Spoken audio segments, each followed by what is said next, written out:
Thanks for having me. So first, we wanted to start out. We started the morning with PPB and Multnomah County Sheriff's Office personnel clearing both Lonsdale and Chapman Parks. What was the goal behind this? The goal was really to clear the park so we can begin some much needed repairs and renovation and do some cleaning. We had closed the parks previously. We tried to erect some fencing in order to keep people out. The fencing didn't prove very effective, but there was some much needed work that needed to take place in the park, and we needed to make sure our parks employees and our city employees who are going to be doing that work were able to do it safely. So we wanted to make sure we cleared it to create a safe environment for them to do their work. And I know if any media didn't see it, we did recover several weapons and concerning items from the park. So those are posted on our Twitter account as well, at Portland Police. So PPB has been criticized from any number of directions, but most recently one of the criticisms is that we have not done enough in the last 2 months to quell the violence. What is your response to that? Well, it's been a long 2 months. We've had people working hard every night for the last 2 months. We've made over 400 arrests during this time period. We've undertaken a lot of different strategies to help, kind of de-escalate the situation. We've employed demonstration liaison officers. We've utilized our sound truck. We've erected fencing around buildings and different areas downtown. We've removed that fencing. We tried to secure our buildings in a manner that would create an opportunity for us not to be outside to respond and be visible. We've done a lot of different things over the last 2 months to try to, to manage these crowd control events successfully. So I think it's tough to say that we haven't done anything or enough. We've done a lot, but it's important for people to know that we're still, to this day, trying different strategies and techniques and partnerships in order to be able to manage these events safely. What do you say to the nonviolent demonstrators who are in the crowd? Sure. To me, I think the most important thing is for them to know that we hear them. They're people who show up every night and they want to have their voice heard. And we appreciate people's ability to exercise their First Amendment rights. Not everyone out there is engaged in violent or, tumultuous or criminal activity. So we want to always be mindful of that. And those voices are voices that need to be heard. I think the important thing is when violent or criminal activity begins and we begin giving announcements and telling people they need to clear an area, it's for people's safety. And we really want the people who are there to just have their voices heard to, remove themselves from the situation where the violent and criminal activity is taking place. Because we really don't want them caught up in a situation where they're, affected by some technique we undertake in order to disperse a crowd. How does the City Council's resolution to not work with federal officers impact our operations? It makes it more difficult. I mean, we are, trying to manage some fluid, rapidly changing, sometimes violent situations on a very rapid basis. And right next to us, we have another team of folks who are trying to do the same thing. And we can't communicate with one another to know what's about to happen. Are they going to come out and push a crowd? Are they going to deploy munitions right when I'm sending my people out into an area? I mean, it creates a potentially dangerous situation. And we always want to avoid situations where we have officers who are in danger. And for people who are in the crowd, to not know if we're going to be able to go out and push a crowd safely in a direction, it creates an unsafe situation for the crowd also. So to me, I think it's something that we've tried to work through. It's been difficult at times, but we adhere to the council's decision. And OSP is sending some additional partner troops here to work with us. What can you tell us about that? I'm very happy. I'm very hopeful about that. I've had some discussions with Superintendent Hampton at OSP, and we've trained and worked with Oregon State Police and crowd control events extensively. Throughout the years, they've helped us during these most recent events too. So we have a good, long-standing partnership with them. I'm very hopeful that we can work together, communicate, and we'll be able to jointly, along with help from Multnomah County Sheriff's Office, really be successful in managing these events much better than they have been in the last few weeks or couple months. So over the weekend, some of the spouses of police officers ran a paid ad describing the effect of these protests on officers and their families. What do you have to say to them? Yeah, first of all, I thank them for being willing to let their voices be heard. It is difficult to know that, the work we're doing and the conditions we're working under the last 2 months have had such a negative effect on families. You go out and you deal with what are sometimes hostile crowds all night, and then you come home and, it's important for us to remember that there are other people involved in this. There's family members, there's children, wives, husbands, parents. And it has an effect, and it's hurtful to see your loved one subject to danger and, potential of being hurt. So I think it's important that we remember that and focus on that. I'm very, thankful that they were willing to give that perspective on kind of what's been going on here. And I think it's also important to remember that, underneath all of this, we talk a lot about, agencies, institutions, this type of uniform, that type of uniform, but underneath all that is people. People are getting mortars, rocks, and Molotov cocktails thrown at them, and, on the other side of the fence, the people, even the ones engaged in violent activity, they're people, they're community members. So I think it's important that we all collectively remember who's out there and kind of what's at stake. So shifting gears a little bit, since May 4th, we've investigated 22 deaths, and 15 of those have been in July alone. So we've seen a sharp increase in death investigations and shootings in our city. And we will provide media after this event with a Dropbox link for some graphic representations of this. But Chief, can you share with us what PPB is doing to address this concerning trend? Sure, that's very concerning. I mean, to know that many people have been killed in such a short period of time. Our job, number one for us, is public safety and preservation of life. So we're gonna resource some more people to the detective division to help follow up and do some investigation on those. But also we need to focus on doing some proactive work to maybe keep some of these numbers from increasing. We're fortunate to have good partnerships with the Office of Violence Prevention, our partners with probation and parole as well. But that's a very concerning number. In July 1, we lost our gun violence reduction team, and that's forced us into a position where we have to really kind of look at what resources we can bring to bear absent that structure that we had with the gun violence reduction team. But it's incumbent upon us as public safety professionals and police officers to go out and still do that work. Do you think the Black Lives Matter movement has been hijacked? I've heard that question a few times.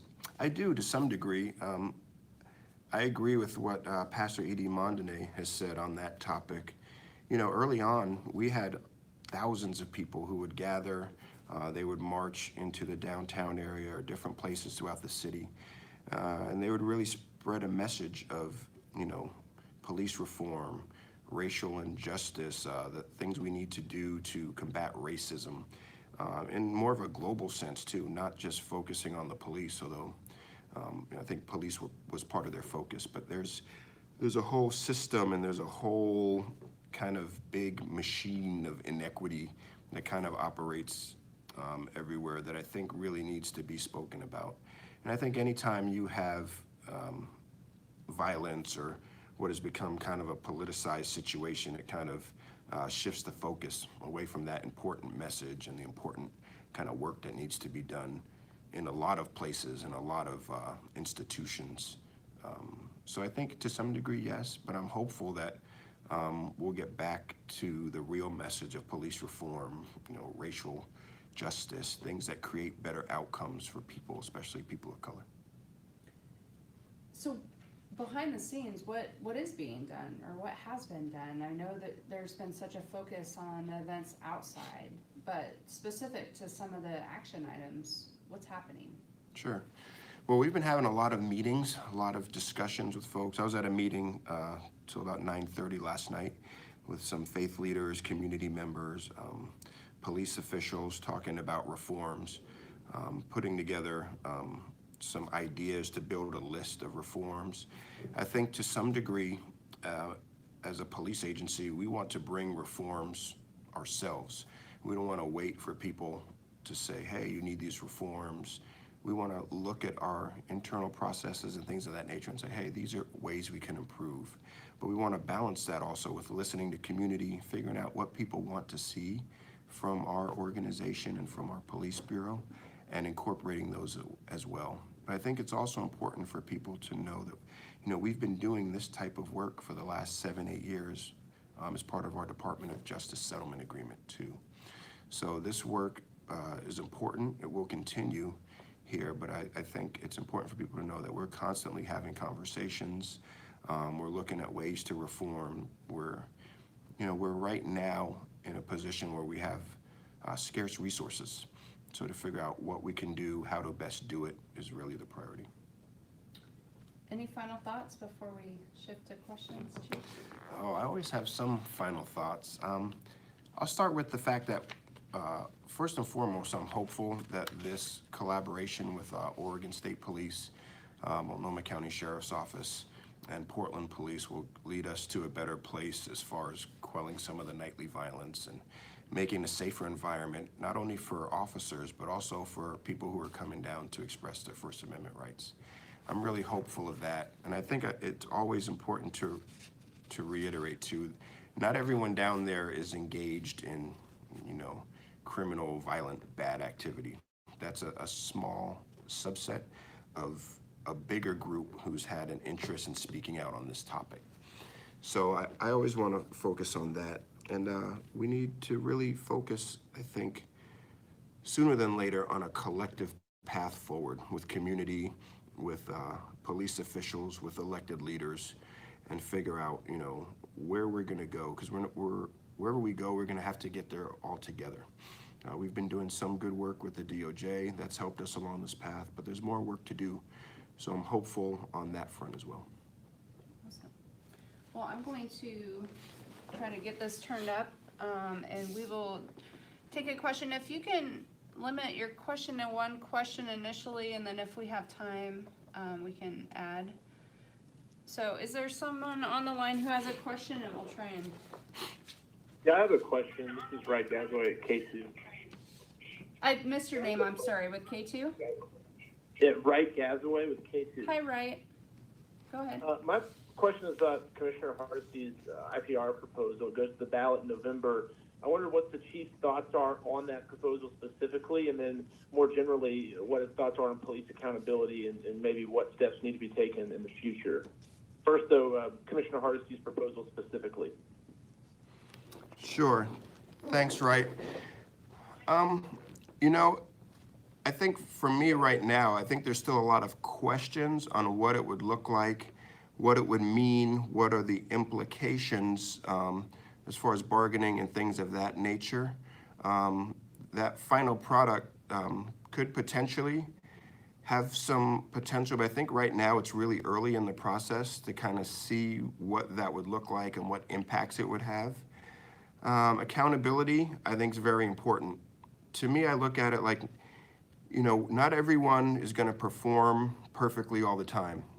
I think as an organization, we have to have systems in place that catch, the times when people don't perform up to our, policies, expectations, and directives, and then have things in place to hold them accountable, correct behavior, and make improvements afterwards. And I think when you have a structure of accountability that does those things, you're on a good path. Thank you, Chief. Next Sure, question. thanks, Ray.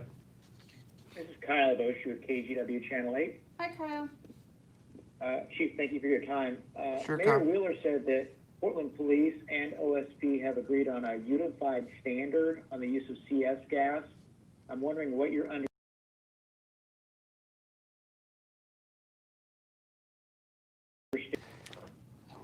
Thanks, Kyle.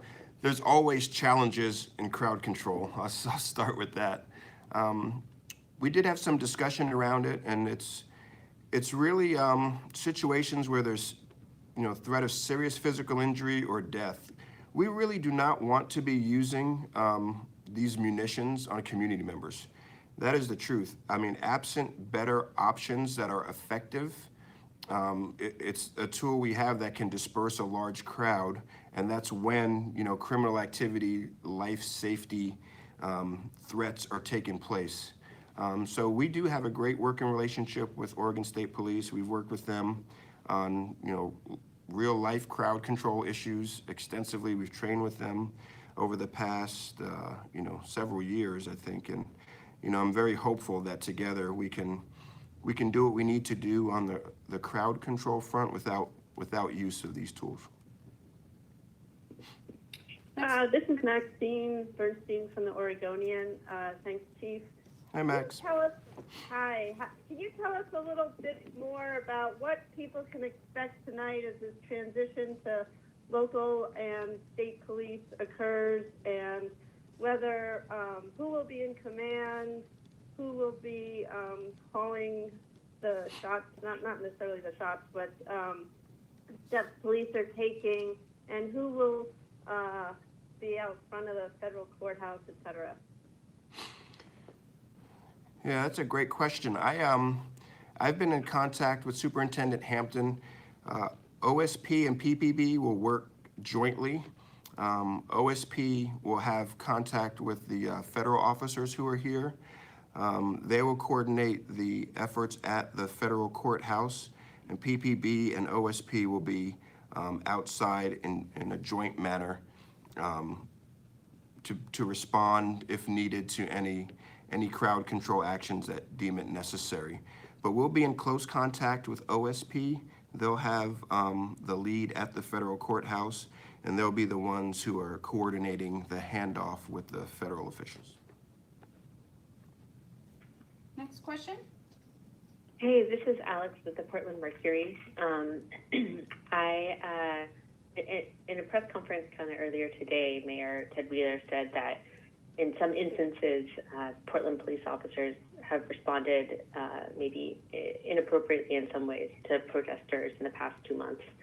I'm curious if you agree, and if there are any instances where you believe PPB officers went too far or used excessive force against members in the crowd.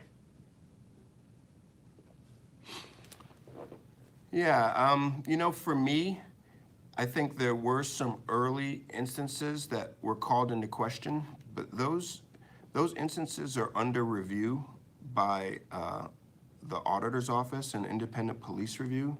So for me, I'm always mindful of my role down the road, where I'm potentially someone who has to make decisions on discipline or be a finder of fact in some way. And I think it's difficult to say up front until those investigations are completed that, officers did something wrong. But to the extent that that's the case, I suspect that, we've been at this for 2 months straight every night. And I suspect in the end, we're gonna find some instances where officers, have done some things that, might be out of policy or in violation of directive. And when we do, we'll deal with that appropriately, whether it's discipline, corrective action, or what have you. But I think there's a lot of factors that come into play with this too, and I want to make sure I'm real mindful of the due process people have, and also the process that's being undertaken as far as investigations with independent police review. Next question? Can I ask a follow-up? This is Max again from the Oregonian. Just regarding, you mentioned the large number of shootings this month. Do you know what's driving that? And also, who's investigating them? You mentioned that more resources will be going to the detective division. Where are those resources coming from? The majority of those resources are coming from the patrol function. When the gun violence reduction team was disbanded, the detectives remained and were transferred to the detective division. So they were still doing the investigative portion, but what was really lost was the follow-up piece that assisted in the investigation. Everything from picking up video to going out contacting people and things of that nature. So it was decided on our end we had to do something. These numbers were not acceptable. People were dying. So we had to pull from our already diminished patrol resources to try to bolster detectives so they had a resource to kind of assist with the follow-up as well. Hi, Chief. Nick Budnick with the Portland Tribune. Hey, Nick. Hey there. I was hoping you could answer two questions. First, a real quick one. What is the current spending on the protests by the police bureau? The last figure I saw was more than $8 million 2 weeks ago. And then the second question is, could you talk about the difference in perceptions between how you and your officers view accountability and integrity at the bureau as compared to what you are hearing from the public? I just sat through I listened to the hearing yesterday, and it just, the disconnect, it seemed like there's a disconnect. I was wondering if you could speak to that. What do you think drives that disconnect? Yeah, The first question was about budget. And I don't know the latest number. I mean, it is climbing every night, as you could imagine. These nightly events are costing the city a lot of money. I can work on getting you an updated number. At least maybe I'll try Tina and can follow up. send I that don't to know if you. I can get it today, but I can see. And I can speak generally about accountability. I didn't watch the hearing, but I think as police officers, we accept the fact that, if we make mistakes, we're going to be held accountable. We have a lot of authority, and with that authority comes accountability. And I think from my perspective, if I make a mistake, I expect to be held accountable for it, and I can live with that. But I want, the process to be fair and, take place in a timely manner. And I also feel like there should be some components or people involved in the process that have some type of context or perspective about the complexities of the work I do as a police officer.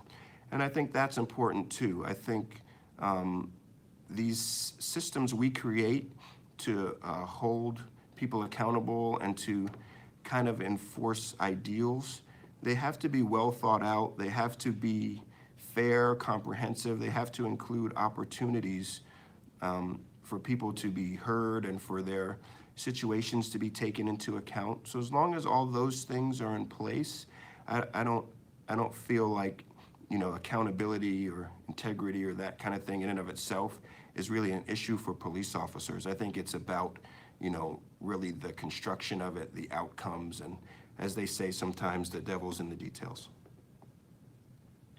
Was there anyone else who didn't get to ask a question yet? Yeah, this is kind of. Sorry. Hi, this is Go Jacqueline Abad with Coin 6.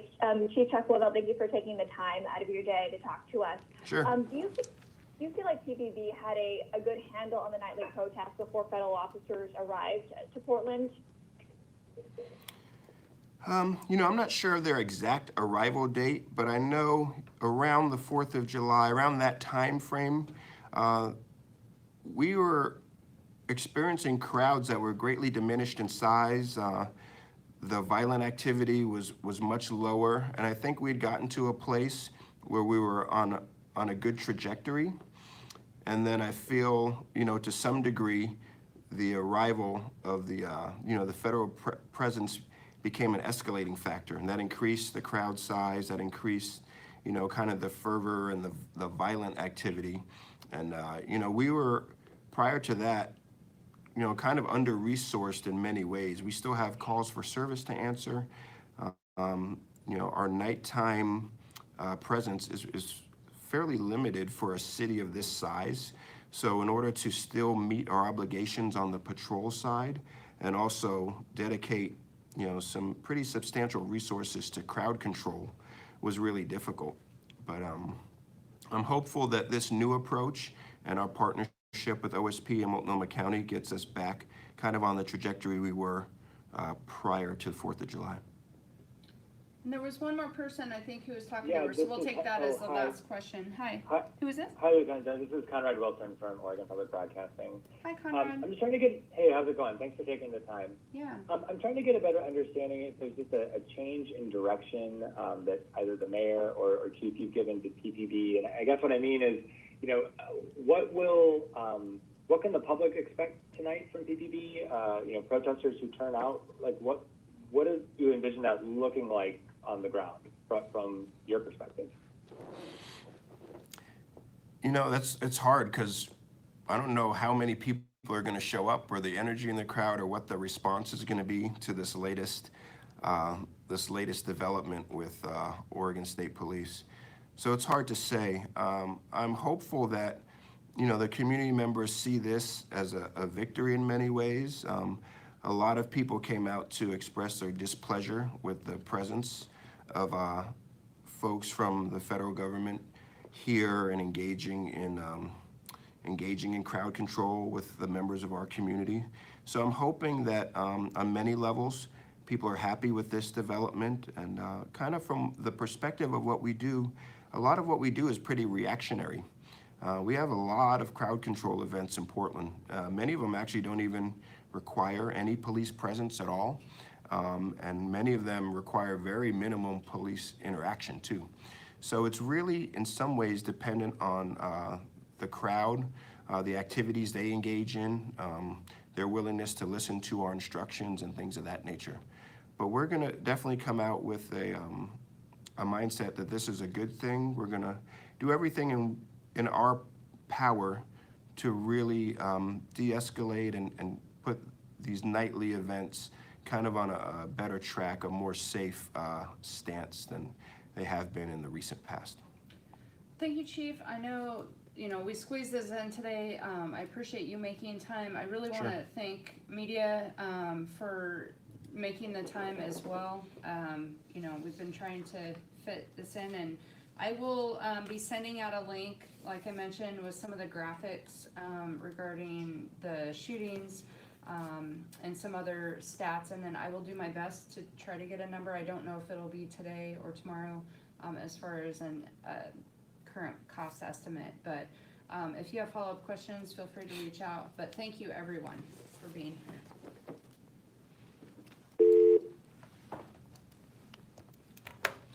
Thanks, Chief. Sure, thank you.